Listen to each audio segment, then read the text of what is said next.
And Richard Haass to the conversation. President. Oh, my goodness. Richard is sporting quite an interesting look today. What is going on? He's Grizzly Adams. He's not like your father's president of the Council of Foreign Relations. Dad's world. You know, sometimes he just gets an axe and chops down trees out in upstate New York. Exactly. I don't know. I think it's pretty good. Yeah, pretty good. Do you? All right, Grizzly. Let's get serious for 1 minute here. Just 1 minute. I don't know if you're at the top of the show, but I had several disturbing conversations yesterday with people I've known my entire life, people who voted for Gerald Ford, Ronald Reagan, Bob Dole. I mean, you just go down the list, George W. Bush, et cetera, et cetera, et cetera. People that I always consider to be mainstream conservatives. Yesterday, they're talking about the Gestapo. I mean, there has been a rising radicalism in them over the past 5 years. And they kept talking about the Gestapo having to stomp out the FBI tyranny. It kept going, got to a crescendo where a conservative thought leader in Washington, D.C., who's been around since Reagan, said, we can replace the U.S. government.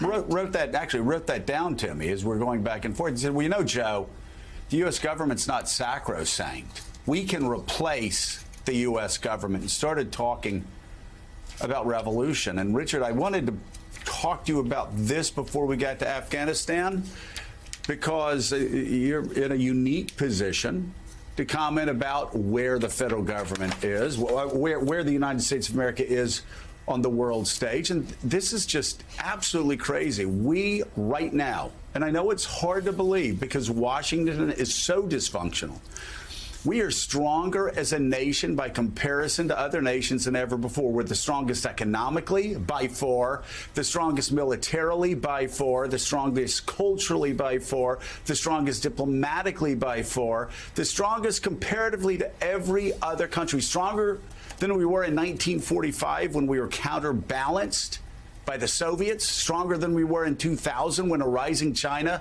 was sure to overtake us. But as we know, Russia's now exhausted. China has lost their way over the past few years. They do have a strong economy. They will be a balance on the world stage. But right now, nobody in China would refuse to change places with us right now on the world stage. But the United States, strong in every way except politically.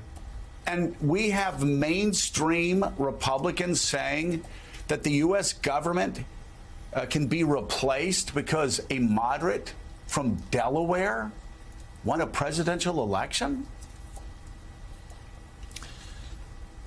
You're right, Joe, in the sense that we are absolutely stronger than we've ever been.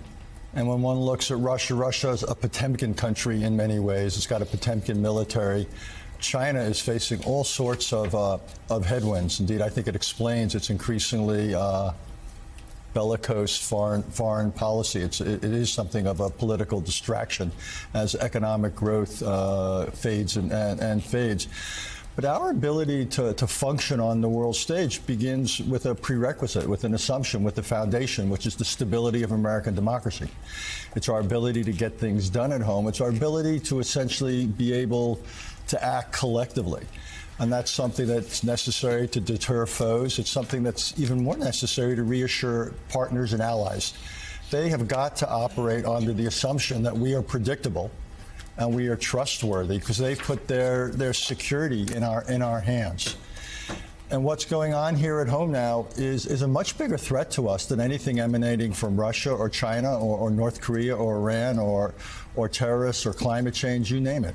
It is ourselves. You know, the old line about Pogo, we've met the enemy and it is us. Morning Joe is coming right back.